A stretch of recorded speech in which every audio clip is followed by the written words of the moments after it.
And, somewhere in there, Caesar's maybe when Frank steals the knife and he also sees the red slips, and maybe Caesar steals it's almost like stealing all the hall passes or the get out of school sick.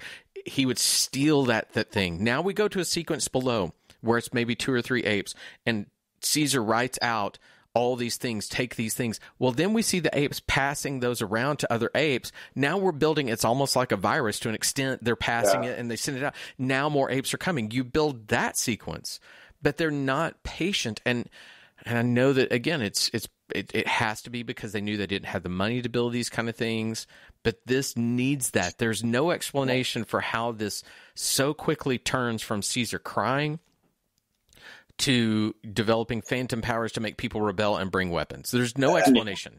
And I'll go back and talk about the editing of this jumble of moments. I feel like with just a couple of changes like you suggested, Todd, they could have told this story in the same amount of time with a re-edit and just a couple of small things like Frank grabbing a knife as opposed to the busboy. Like just little small things could have been seeing the red card being stolen so it makes sense when he's writing on it later on. Just a couple of small little details and taking a couple of moments that like the shoe shine out.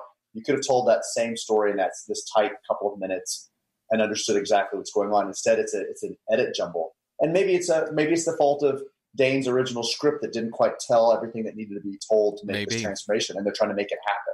But I think that, it's almost like the fire when that ape lights it has to be the final moment of that, because it is such an act of defiance. He's burning down that restaurant. The big one. Yeah. So you need to end on it. But when you just insert it again that now they're acting that way, you're not building, you're not saying, again, crescendo, decrescendo, you're not doing these moments that make you want to build and feel the anxiety. You're just creating a jumble of, shit's going down.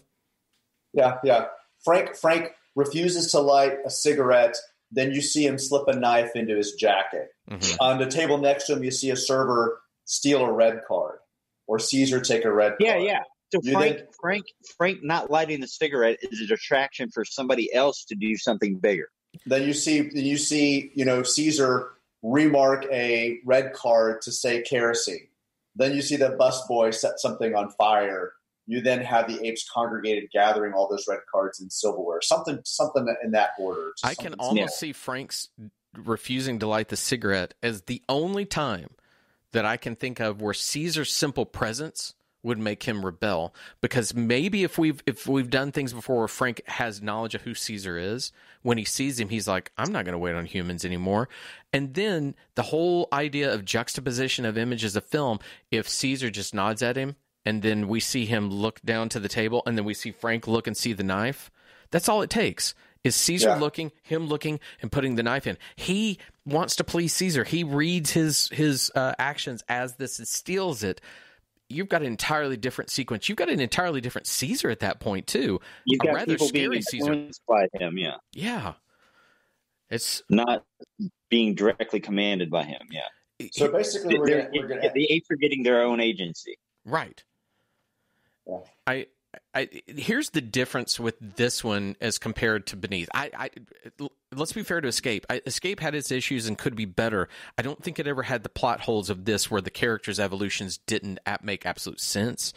The difference with Beneath, this has as many problems in some ways as Beneath.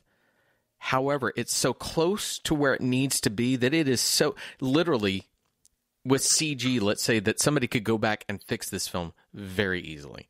Beneath is just a jumbled mess where it doesn't make any sense and things jump around. At least this film just needs a better edit and probably 2 weeks worth of pickup shots, even though 2 weeks would have been double their budget probably. Yeah, agreed.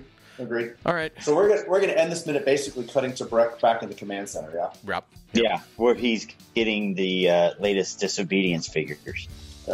All right. I think that is it. We will be back tomorrow to wrap up the week. Do you guys have anything else you need to throw out? No, that's it for me. The trash. The trash. The president. All right. Everybody have a good one. Bye. Bye, everybody. The minute of the age.